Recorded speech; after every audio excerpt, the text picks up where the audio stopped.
This is a podcast which does not shy away from difficult and vulnerable topics. The content is of an adult nature and we do swear at times.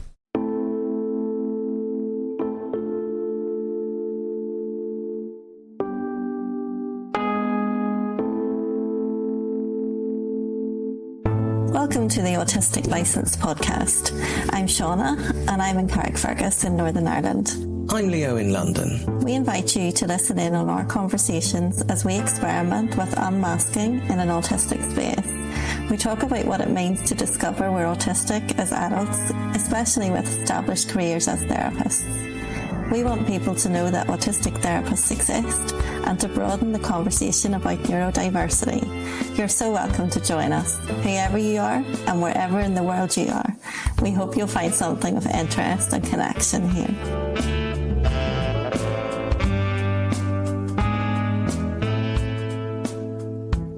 Happy birthday To the podcast. to the On our podcast. day of recording. On the day, yeah, we're recording on November 11th, and that was the day that we launched Autistic License in 2023.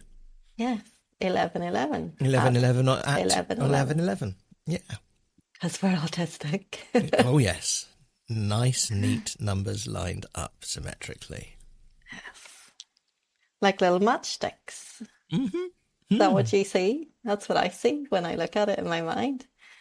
No, but I do now. No, I just see digital segments for clock because then they can be mirrored horizontally or vertically. Matches can't because they're not vertically symmetrical. Yeah, but I can see matches. 1 1 1 1 1 1 Yeah. 1 1. And you know that thing that like if you pull one match away, then they won't all catch fire. So like if they're in a line, but then if you pull one down, then it would stop the thread. Okay. I had not heard that as like a phrase or something, but yes, I can see why that would happen. It's like used sometimes to demonstrate how sometimes you just have to step out of something to stop it becoming inflamed. And I don't know what the relevance is in bringing that up. Whenever I see a row of matches and I see the idea of if one steps away, then it changes or it There stops. is some visual about that, isn't there, that goes around Maybe on social that's media, I that's think. where it's coming from. Uh-huh. But for some reason that came into my mind, and the idea that you would stop it if you just pulled that one of the matches Okay. down. Uh-huh. But of course, you know, we couldn't pull one But of we the didn't, matches and down. here we are, It 40-something episodes in. It went out. Yeah. So how are we Yeah, collectively? collectively, I just don't know. How are we as individuals and as a podcast? As a podcast, we're all right. We're good, aren't Yeah. we? We've started to get communication from people who want to be guests. Yes, Which is very quite a exciting. few, and all of them Quite like a really few. Yeah. excited about all of them. Looking forward to starting Yes. to meet you. And we've had some emails with ideas about the group Mm-hmm. as well. Yes, yes. Which is nice. And yes, so I think it's whenever I got a text thing this morning or a notification, whatever they're called, to say, "Hello, Autistic, it's your birthday." And that's why I realised that it was the 11th of I the didn't 11th. see that. I didn't see that. Did you just know? Yeah, I just knew. Yes. Oh, okay. Well, Oh, no, I okay. didn't actually. Unlike me, I have not put an annual recurring event for the day in my Yes. calendar, which I do with everything else. Uh-huh. I was reminded because I had one of those on this day last year posts, and it was the graphic for our launch. Okay. In fact, it was yesterday because we put it up the day before Okay. that we're launching tomorrow morning at 11:11. Yes. Okay. So let's move on. What will we explore and untangle and whatever else we do with things today. Did you see I know there's been a lot of texts over the last couple of days and some get pushed up, but the photo of my Mount Fuji escape key. No. Oh, wait a minute. What are you saying? Is this something that you've texted to me? Yes, it's in a WhatsApp. I WhatsApped you a couple of pictures of it. Now I can't find it. When did you do this? Yesterday, the day before. Oh, sorry. No, I've never seen that before. This is what I pull the keycaps out of the keyboard with. So I'm just going to pull out a little keycap that I bought for the escape key on the keyboard. Yeah, okay. It's really very beautiful. I actually think you might like this. Okay. I mean, you'll think it's stupid, obviously. It is a handmade Mount Fuji. I like that. It's lovely. It's got clouds and snow and everything. It is absolutely... It's lovely. I don't know how I missed a photograph of that. You'll see a photograph of it like this, close up, and then one of the actual keyboard. I'll highlight it. I'm very sorry that I did not see that. It was just before, like minutes before my mum called on Saturday. That's when it was, I think. And then the whole day went in a very, very different direction, obviously. Well, then maybe I didn't actually see it. I just saw the last one or paid attention to the last one.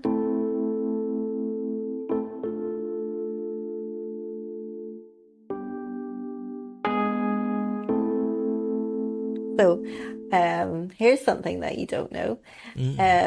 I started to look into my family tree. And I... Just now, just recently? Yeah. Aha. Just a couple of days ago. Oh, wow. And so here's what happened.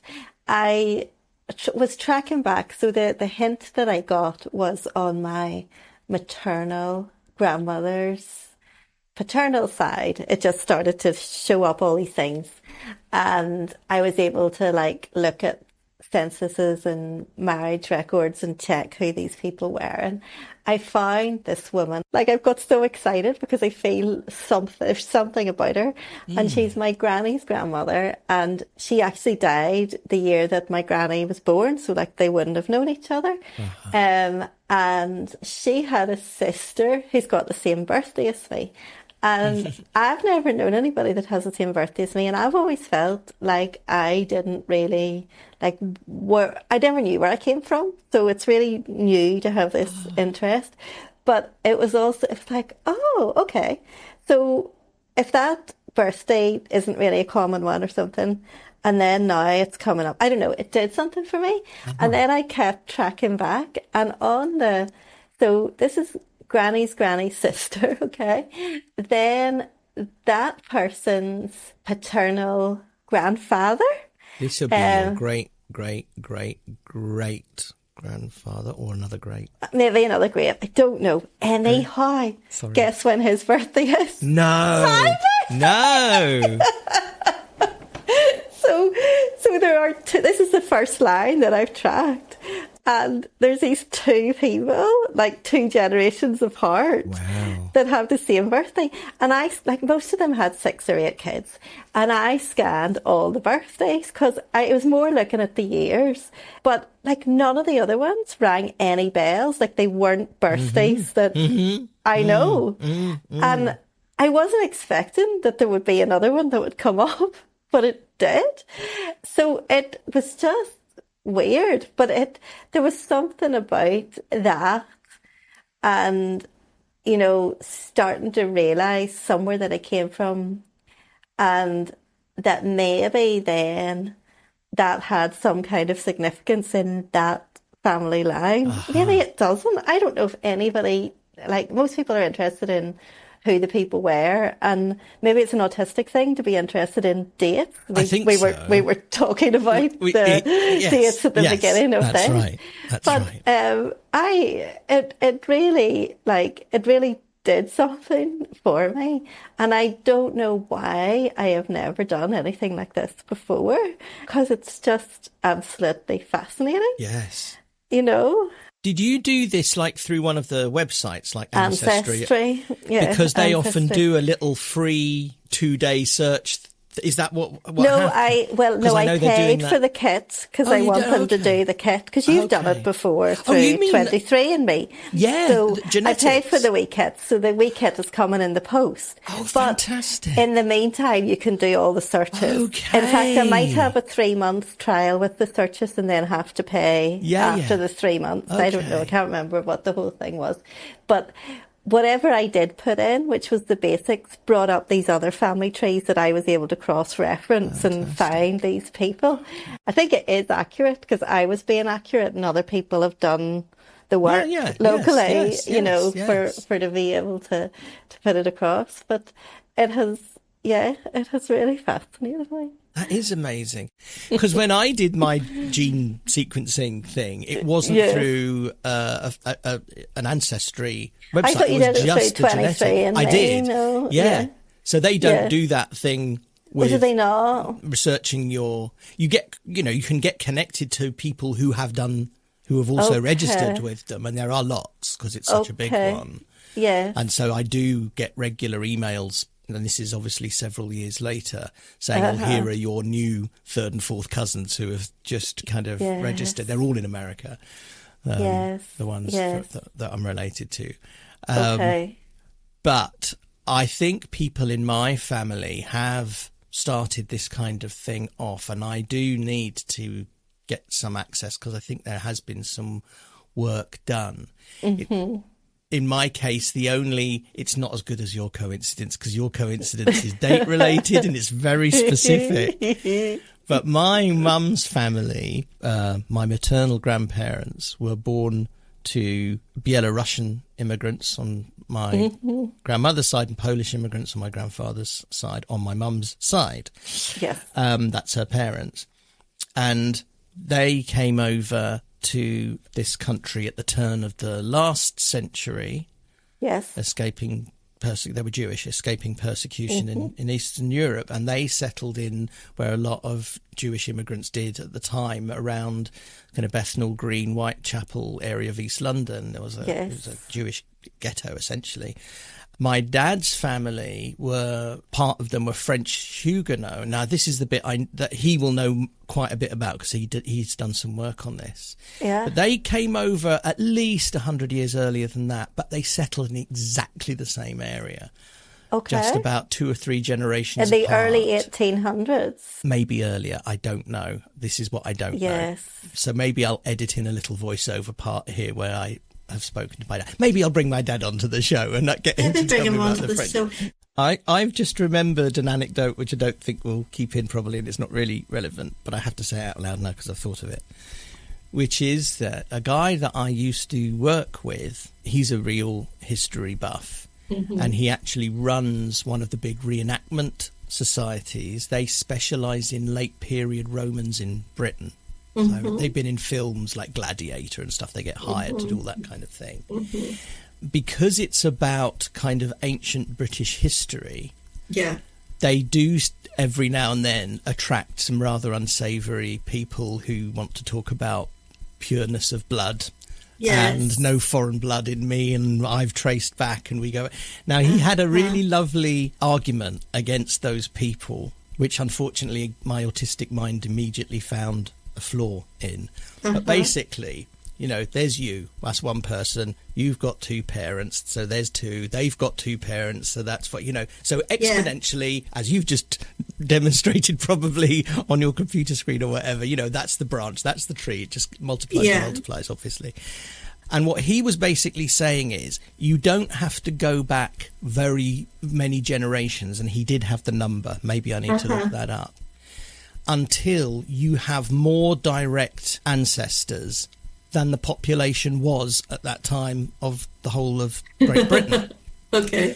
So his argument was, well, then, so you definitely do have foreign blood in you because your relatives outstrip the population. But of course, that doesn't work because you're counting many people twice. by then. Yes, I You get know, it. your Yeah. great uncle Yes. is the same person actually as your great something else. Yes. You know, because that's how that works. But but Yeah.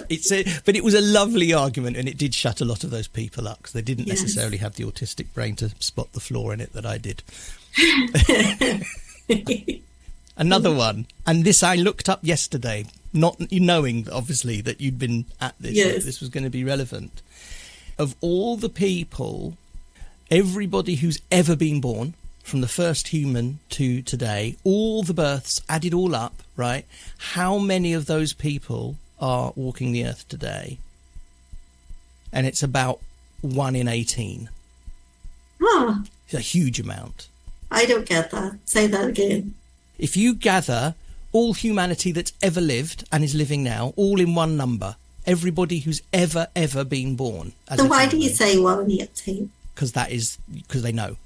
1 in 18. You would think, given that we've been around for hundreds of thousands of years, that almost every human that's ever been born is today dead. Yeah.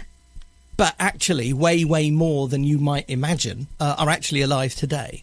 I don't see how that would be the case. I don't understand. Because the population of the world, even in my lifetime, has gone up 20%. It's gone from 7 to 8 billion just since I was born. Oh. Okay, hold on. This is Leo here with my fact-checking and editing hat on, and those numbers were incredibly wrong and horrifically misremembered. The actual figures are that when I was born in 1966, the world population was 3.4 billion. It is now 8.1 billion, and therefore has more than doubled, never mind 20%. It's huge. The population, if you go back 200 years... it's a minuscule amount of humans. Okay, well, that one is actually true, and I can give you the number. In 1804, the world population had just topped 1 billion, because we were dying a lot, and now... But everybody had loads of children. Yeah, most of them died. Well, not in the things that I was looking up, but I No, suppose that's not true, but hundreds of that's years ago. well, I'm talking about the evolution of humanity, not just the last, not just Couple of hundred civilization. years. Yeah, exactly. I'm going to look that up again, because I looked it up yesterday. Why did you look that up yesterday? Because somebody told me years ago, like when I was a kid, the statistic was 1 in 5, which I didn't believe at the time. In other words, 1 in 5 of the humans ever born were alive today. Yeah. Because of that exponential increase in population. I don't think it's ever really meant anything to me until you just said that. Then now I understand what that means. Okay. Oh, what, the word exponential? No, I know what the word exponential. Well, but some people just throw that word around. So yes. No, maybe I could actually mean that. But no, I don't mean that. I do know what that means, but yes. I never really thought about population. Okay. About what you've just said about 1 in 18. I wouldn't have been able to really get my head around that until I've now sat with it and thought about that and recognised why. Understood why. I know that that population is, everybody understands the word population, those words, population growth or explosion or whatever, but that's right. It doesn't really feel real. That's because I do that thing which I've always done of comparing one number with another number, and yes, what does that mean?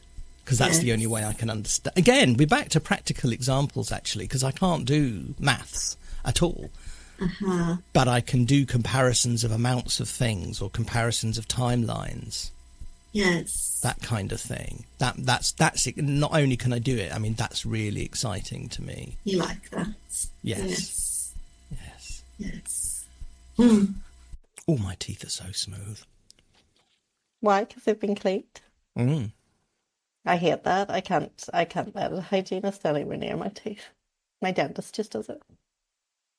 Well, this is the first time I've been to the hygienist there, and she was great. The last one I had was horrible. But the sound? Yeah, it's not good.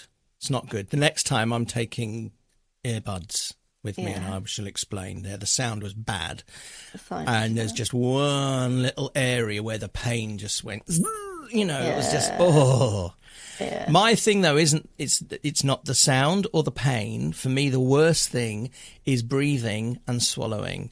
I am terrified the whole time that I'm going to choke or that I need to swallow. And I do usually explain that. In fact, they're now very good. She was great because she said, anytime you need to swallow, anytime you need to just put your hand up, I'll immediately stop. And she didn't get pissed off with me. But the last hygienist I had did. And she was horrible, actually. Because I explained I've got a really over anxious gag reflex. And I'm really sorry, but I am probably going to like have to breathe and swallow and stuff a lot. And And she started tutting. And then at the end, I kind of jokingly said to her, I'm really sorry. I would imagine that was a real pain in the arse to do. Hoping, like a normal human might, that she would say, oh, don't worry about it. I understand. She went, yeah. Motherfucker. Oh dear. This is why I don't even go. My dentist just does what she can with my teeth.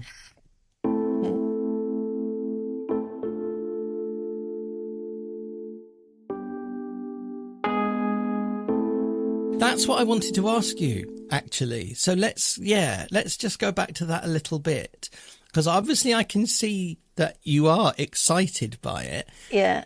And part of that is just, I get that it's exciting to have a new interest and to be able to delve into something new. But I was wondering, even though it's obviously only just now, what that is doing to your sense of yourself. I just get the impression that it's opened up something around having roots that are not dependent on the more immediate family members that I had and that I knew. So in other words, I didn't feel like I fitted in with my immediate family or with my extended family who were living at the time. But who knows, maybe the ancestors I fitted in with, you know, so it's that kind of, you know, sense of having ancestral lineage that's maybe much more akin to my way of being. And who knows? How am I really going to be able to find out these people's personalities? I don't know. But I don't know. But then some of it, it's not based on fact. It's to do with what it does in terms of your energetic wellness.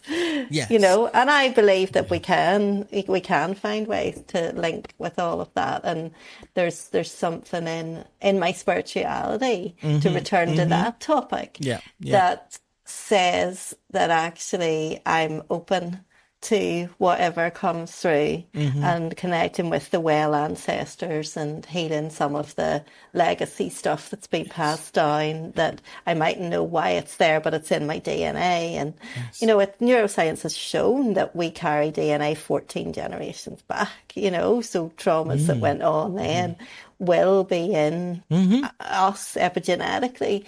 So I think it's just opening up a whole realm.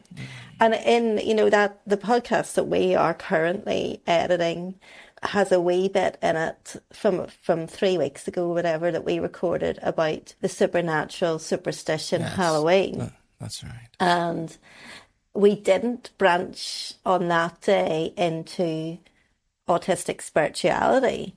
But autistic spirituality interests me, and also how my spirituality was also in some ways limited or colonized by Christianity. But actually, where are my Celtic roots? Where are, you know, where would that have gone if I hadn't have been Christianized in my teens? Where would that have gone? Not to mention the colonization of Ireland, your land, my land, a way back, you know, and what that did to my Irish heritage. You know, I'm in the land of Ireland, but I, you know, was brought up very anglicised, you know, and there's something even like within a border that was historically brand new. Yes, still is, you know. Yes. So there's so much there that you know, whenever I am exposed to some of that Irish stuff that on a very deep level resonates, but yet I haven't looked into or, you know, I go into it and then get on with life. And I don't know if there's just something where it's all part of the same. This is all, you know, and nobody was doing any of that stuff around me. So if that was in my bones and that was my yearning and that was my life giving, well, you know, if that wasn't around me when I was growing up, then I would have felt like a fish out of water and like I didn't fit in, quite apart from being autistic. Exactly. Yeah. You know, on a spiritual level, I wasn't on a soul level, and, you know, and the kind of depth that the kind of person that I was, kid that I was not being matched by the living family members around me. Yes. You know, but who knows about the ancestral stuff? I don't know about any of that yet. Yes. So, and then, of course, and then my mum married an Englishman, you know? Yeah. And that would have been, as far as in this one line that I tracked back, apart from this Scottish man that came over, everybody was Northern Irish. So it was a departure for her to marry an Englishman. And obviously that's in my bloodline now too, where it's not in the bloodlines of my cousins. Right. You know? Yes. Yes. So that was a departure, and that's in me as well. You know, it's not all generations and generations and generations of only Irish. half. Only Yeah, half. yeah. That's right. Yeah, which is different. It's interesting to me. I think there's something then that we have in common again, where you've got one half, and actually in both of our cases, it's our mums, where there is this, well, I don't know. I'm actually making some assumptions here about you. So I'll just speak for me and then you tell me if it's the same for you. My roots are much more clear in my mind on my mum's side. And I think that's because they're a bit more exotic. Maybe, you know, it is foreign. It is about being out of place, and it is about minority, and it is about persecution and fleeing and trauma, which I suppose does have resonance with me just in my own life as an autistic person. Yes. And also I think that if you've got something, I don't know. No, I'm going to leave it there. That's what I'm trying to say, that there's more that I know of going on in more recent history on my mum's side. And so that's where I feel my roots are, even though, of course, this is what I meant when I was saying to you it's only half, because I have to remind myself of that. It's only half. There's an entire 50% of me that isn't that. And I know a little bit more about that now. So what I do is, until I did the genome thing, then that was a history trip. Yeah. And that's what I'm hearing from you. It's about your roots. It's about where you've come from. It's about going into the distant past, as far as you can go, probably, you know. But what it does open up as well, and this is of less interest to me, and I wonder about you, is it'll open up all the contemporary relatives that you have now. There'll be, you know, you will be able to find second, third and fourth cousins. Yes. Easily now. Yeah. You know, because that network will suddenly exist because of the service that you've kind of signed up to. Yes. And I have this, but it's only on my mum's side that I find that those people, because I suppose, actually, I don't know why, but as I say, it's all on my mum's side and they're all in America, almost all in America. This was, by the way, there is a story, which I probably told you, when my great-grandparents fled Belarus and Poland, respectively. At least on the Belarusian side, they were going to America. Yeah.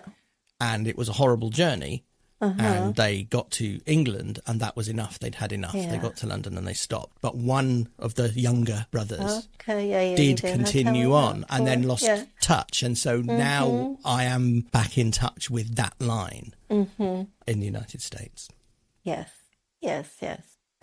I'm going back to what you said. Is this the same for, I'm thinking what the question was. It was about, I was expressing how I feel more connected roots-wise to the people who have come from somewhere else and were othered and were persecuted and... Yeah, but I don't know that kind of information. As far as I can see so far, they were all lived around the same area for hundreds and hundreds of years, like not so far away from where I live now.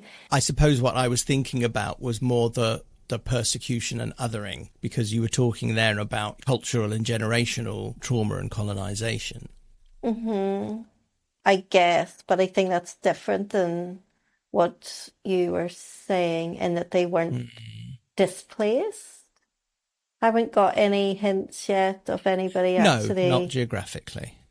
Being, yes, but of course, I mean, yes, because Lana's I always loved history, and of course she was going in to, whenever I was talking about the year, she was like, oh, let me just check that out. That was when Home Rule, I was like, just explain to me wonderful. what you mean.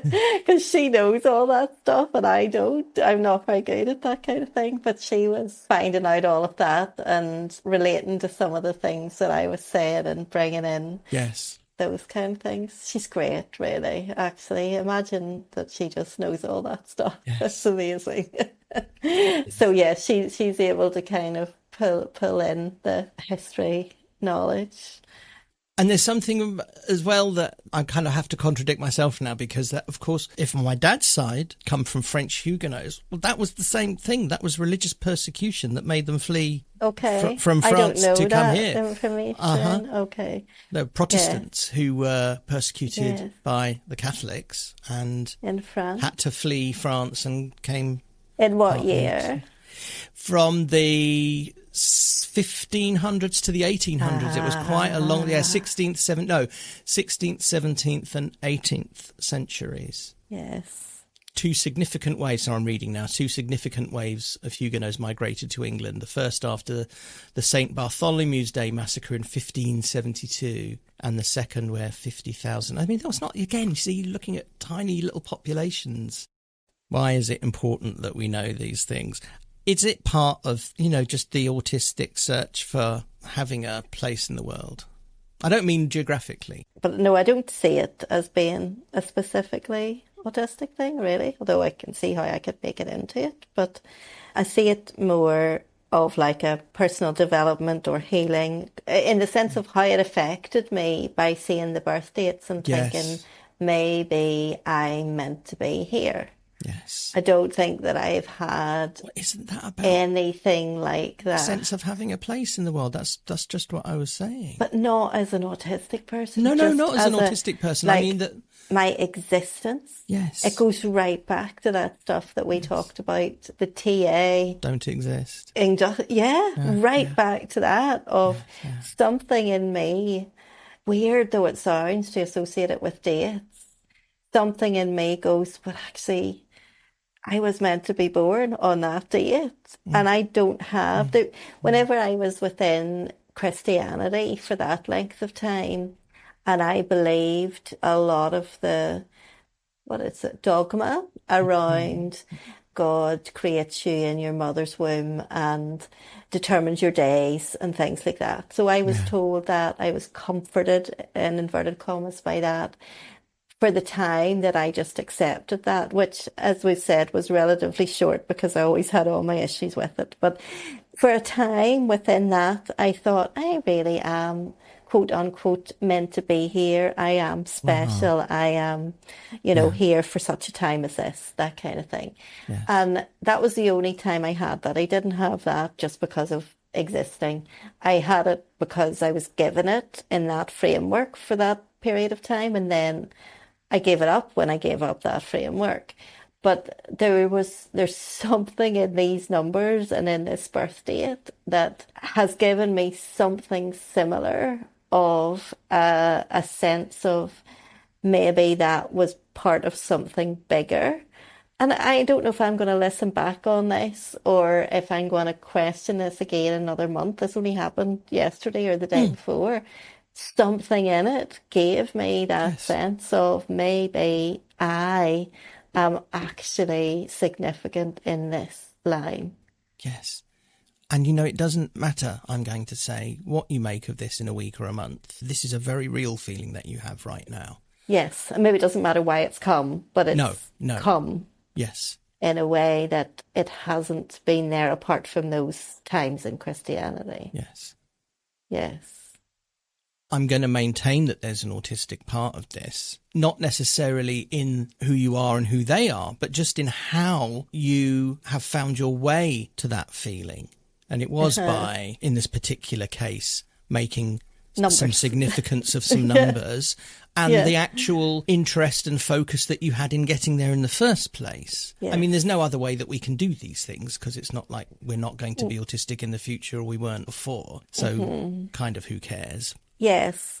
But what I do, the aspect of spirituality or intuitive whatever, I really got no words for this, because I don't know what constitutes spirituality and what doesn't. Whatever you say it does. My way of going on my own instincts was that out of everybody, this woman, I don't know what it was, something about her got me. And when I went into those records, that's what led me on this path.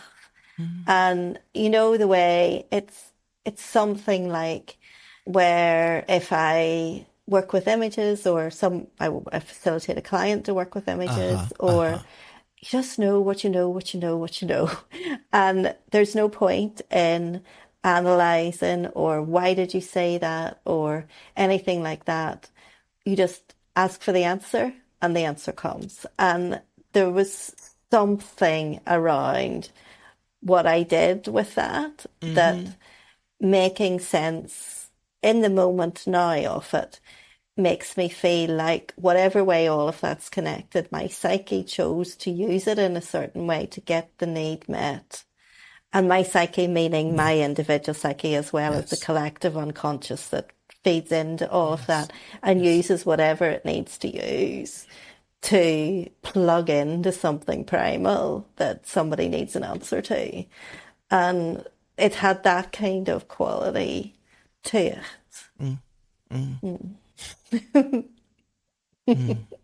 I think this is what life's all about. Yeah. The questions that in some ways you don't know you're asking.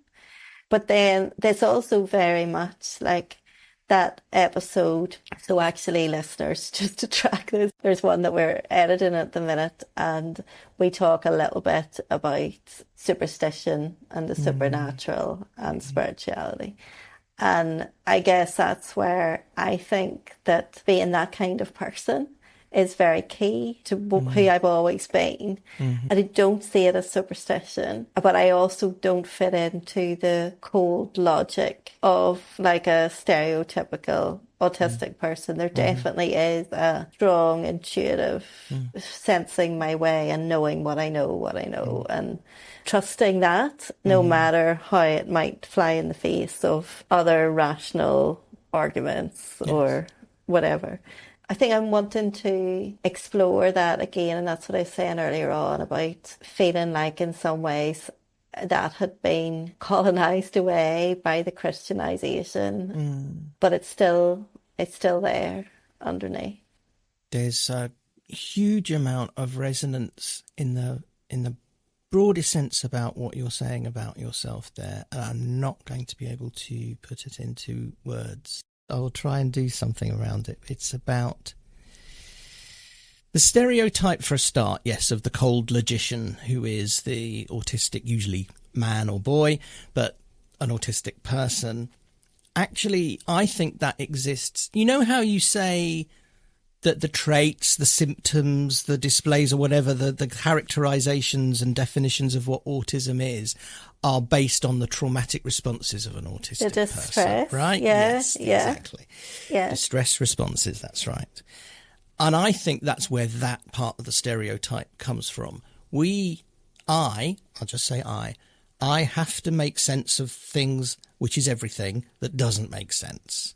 As a human being trying to get to grips with life and having an autistic brain, I have to try to make sense. And so part of me becomes sciencey, prove this? Where's the evidence? How does that and that and that equal that? That isn't my true self. That isn't, it's covering up the autistic, the authentic autistic self. And I think until you get on top of that, and I think at the moment anyway, most autistic people don't get that opportunity. That's where they sit. They sit in the neurotypical world, logicking themselves through to try to stay safe and try to make sense and try to have connection. Okay. But what you're describing, I don't think that's weird or goes against being an autistic person at all. I think that whole, how we make nonsense of, the non-empathic stereotype, it isn't there. There's such a deep felt sense, I think. And in this case, we're talking about our history, our roots, and where that comes from. That's a very, very deep felt sense. But in order to make contact with that and allow ourselves to follow those instincts and really feel those things, we have to let go of the sciencey, logical, all of that stuff. That is our survival. We have to let that go, and that's terrifying. Yeah. Unless you've become aware and you've done the work, and you can start to then let go of that. It's the same as me as a therapist. That's my experience of a therapist. As a therapist, is I want to know that the structure of the theory and that is there, but it wasn't until I was able to start to lean more into my instincts that I always think of it as let go of the edge of the swimming pool, At a much deeper level is what you're talking about, is at a much deeper level where we're just thinking about ourselves as beings and as spiritual beings and as part of, as I think you were describing, a universal spirituality. Yeah. I don't know the words for any of this at the moment. But I just find myself, very, very moved and connected with what you're saying about that. And it's very liberating to hear somebody else talk about that experience, that being able to not move away, but what do we say? Integrate to a much larger degree a spiritual experience of our lives and whatever's gone before, without having to cling to the sense making, the pattern finding that we need to survive in the current neurotypical world, or to be brought up in it as we have been. And there was something else. No, I can't. It's gone. There was another little bit at the end, and I can't grasp it now.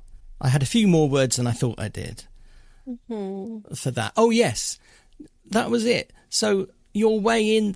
That's what I was trying to get to, I think, at a more superficial level earlier, that your way in was a pattern seeking, number driven. That's what I meant when I was saying it was an autistic way in. And I didn't mean that it's anything to do with, your autistic being directly related to what you were doing or your roots or anything. I just meant that your way, the mechanism for you getting in that hooked you. Yeah. And that I trust. That you trusted. Yes. It's pattern seeking. Yes. It's definitely pattern seeking. Yes. And potentially it also has something to do with astrological things as well. Like obviously those people would have the same star sign as me and be born. Oh, of course. Yeah. So maybe have the same kind of traits that are often not, my star sign is not one of the most coveted star signs because we're often seen as not very nice to have around in a stereotype kind of way. We've got a lot of very good qualities as well. Yes, you have. But there's something, I think there's something about that too. Definitely the pattern seeking that I trust. I feel like whenever you were talking as well, though, I could see the point that you were making about autistic distress and how that manifests as maybe more of a left hemisphere kind of way of thinking that's concrete and everything's in boxes and everything's in columns, like the way that the architecture, the structure of the left hemisphere is set up, and then the right hemisphere is much more creative and free flowing and things like that. And sometimes with trauma, we don't have a very good bridge between the two, the corpus callosum, right. And that hasn't, so there's not so much of a bridge, and they're very split. I could see from a neuroscience angle how what you were saying fitted in as well. I could also see how, just to bring one of my favourites, Carl Jung, into the mix, like with the likes of the personality profiles that come out of that, and like Myers-Briggs and all the more popularised versions of that, where like the first of all, there's like I and E, so introvert and extrovert, and then there's like intuitive and sensing, and then the next ones are like thinking or feeling, and then there's judgment or perception. And in recent years, every time I do these personality tests, I'm always IN, so like I'm always introverted, like off the scale, and I'm always really strongly intuitive. Always have been, no matter what age I've done them. I've been doing them for about 30 years, on and off. But the last two things, the kind of whether I'm feeling or thinking, or whether I'm judging or perceiving, over the years, they've got closer and closer together, so that nowadays my personality comes out as INXX. So in other words, thinking and feeling are so balanced, and the judging and perception is so balanced that you just put X, because it doesn't go on either side of it. And there was something like that just made sense as well, just about like an integration. And I'm really talking in an overall therapeutic personality development evolution kind of way. I'm not really talking autism here, but I'm just opening it up a bit more. So yes, I just needed to speak out some of those things. We need to. There's a part to this. These things are linked to HSP and to the sensitivity, particularly to coincidence. So if there's one kind of constant thing that's frustrated me so often, ever since I can remember, it's something about pattern seeking, making comparisons that everybody tells me are invalid, but particularly being sensitive to coincidence. And I think that's all. I think that there's a whole, and it is an autistic experience of this, I think, that is to do with a kind of an HSP experience and a pattern-seeking experience with coincidence. You've experienced a very specific version of that with the beginnings of this exploration that you're doing.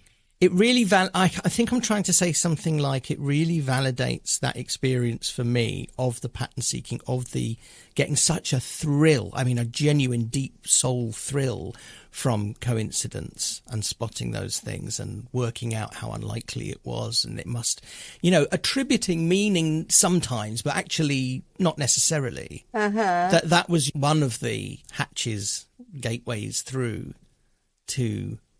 I've got a part inside of me that's reacting to that idea of coincidence. I'm like, it's not a fucking coincidence. Like, no, but that's what I mean. Their birthdays were the same for a reason. Yeah. Well, no, literally coincidence. It doesn't mean it was an accident, and that's what the words come to mean. Yes, this is what's always come. But I think that's what I'm trying. Okay, so I'm glad you pointed that out, because that's the frustration I'm trying to communicate that I've always had. That I will be so connected with those things because of the pattern that I've spotted, or the same thing, or the thing that's incredibly unlikely and has happened. And I used to keep a book of these. They were so deep, and there were so incredibly massive odds against any of these things happening. I used to write them down all the time. Yes. But nobody would take it seriously because I wasn't. I don't know. I'm listening to you. I'm turning off my heater. Yeah, I know. Yeah. No, you stopped because I didn't give No, because no. Honestly, I was just struggling to finish the sentence because I don't really understand. I don't know how to communicate how frustrating it was to have that poo-pooed. That's the word I'm going to use. Constantly. And it's part of autistic joy as well, actually, that the extremes of the feelings that these things can bring up, or what looks like extreme, is not matched usually by those around us. And it's the same kind of frustration. But synchronicity is a nicer okay, that's word. a nicer word. That's a much nicer Isn't word. that a nicer word? Yes, I do like Thank you, Carl Jung. Again. I just realised, yeah. He was really into synchronicity. Yeah. But is that he invented the word? Is that what you said? I don't know if he invented the word or not. I didn't but he wrote a lot about it. I don't know why you brought HSP into that as well. As it depends, I suppose, on what the definition is, and maybe my definition isn't quite right. And I saw your slightly disconnected look when the 2 times that I mentioned it. But to me, it's a number of sensitivities that are dialed up that are to do with being in tune. It's usually used, I believe, as a kind of a slightly more sciencey term for an empath. Okay. As I've heard it used, but maybe I'm using that wrongly. It's, so things like being very in tune with a person or an animal, or the pattern spotting thing. I think as I understand it, it's a combination of those things, very much dialed up and very much in tune with, it would fit with a more spiritual way of talking about our experience, as well as a neurological brain type way. That's interesting. I think calling it an HSP will maybe have more the kind of associations that were coming up to me.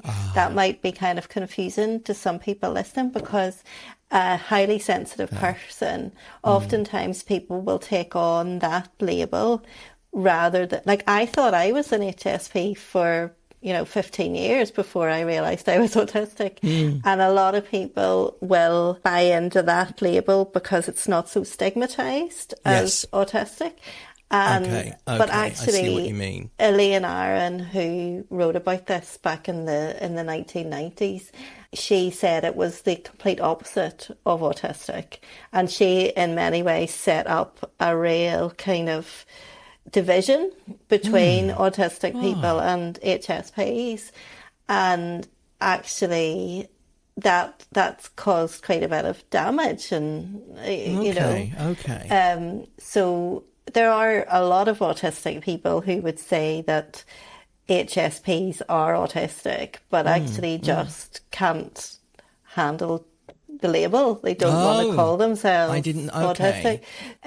There's other people that say HSPs are under the neurodivergence label, but are distinct from autistic. I wasn't thinking of it that way. Okay. I would tick all the boxes for HSP, in many, many ways, and still, and I don't have a big problem. The biggest problem I have is the associations. It would be like taking the label of Asperger's. Yes. It doesn't serve. I will to do revise that. My so use of it's that not phrase, the same as an empath, but I think that empath is what you really mean. That's the context that you're meaning it by. But the HSP is a bit of a controversial term. Okay. Yeah. Okay. I'd like to look into that and see if there is some vagary around how that's used, because if it is that singular and it's troublesome in that way. All I know is that there's lots of different ways that I've heard it described, and some of them resonate, and they're the ones that are towards some kind of, more comfortable phrase for those who don't like airy, fairy, magic-y words than empath, which, for some people, that's too wacky. Oh, if it were down to me, I think that's very comfortable for me. But that's how I've always heard in the people that I've spoken to and that have identified themselves like that, and by definition they'd almost all be also autistic. Yes, is how they would use that. Is that part of their autistic experience, which is to do with feel, and I think my own therapist actually talked about it in these terms. A particular couple of experiences I had, which I told her about, and then she kind of brought that up in exactly the same context as empath. Anyway, it may be, it may be that some people are seeing it that way, and I think definitely, we are highly sensitive, and I would talk about us as autistics being highly sensitive. The actual term HSP, though, that it comes from Elaine and there's this whole community, and it would not be synonymous with being an empath.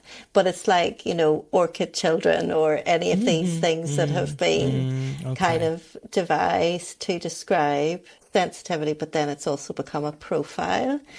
So it's more like, I am highly sensitive is different than I am an HSP. So, yeah. I'm interested to see if there are people who do conflate those things, because I think there probably are. I think that's certainly how I've come across it. But saying it on a podcast is going to bring controversy if we don't have this kind of... No, and I wasn't actually trying to start that conversation now. I think originally what I was saying was that there's a part 2 to this that I think would like to go... I would like much more on the spirituality side anyway.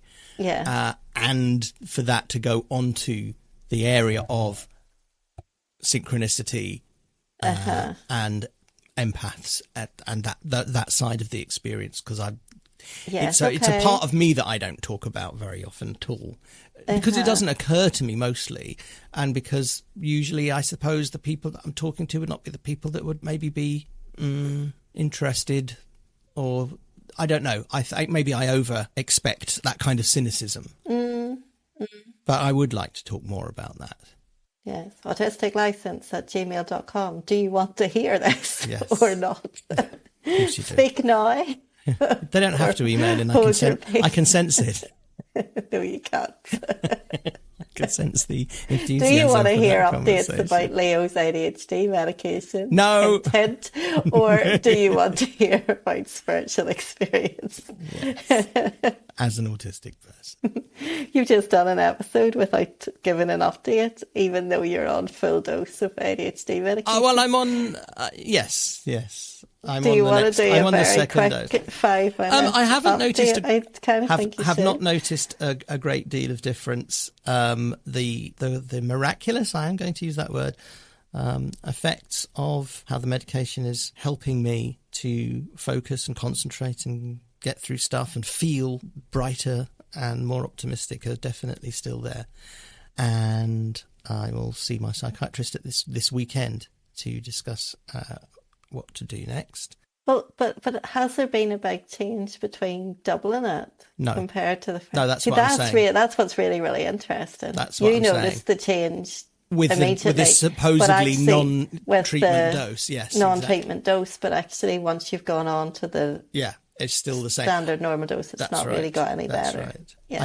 I have had 3 accidental caffeine exposures, and they were deeply unpleasant. That's already been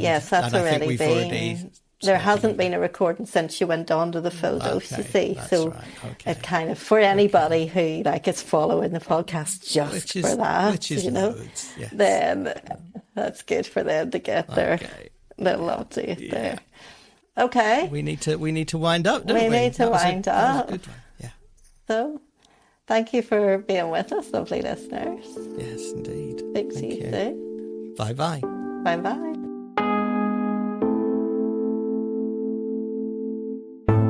Thank you for listening to the Autistic License podcast. You can connect with us via Instagram, Facebook at autisticlicense.com, or by email at autisticlicense@gmail.com. And we spell license the British way, LICENCE. We also have a thriving Facebook community. Search for Autistic License Siana and Leo, or click on the link in the show notes.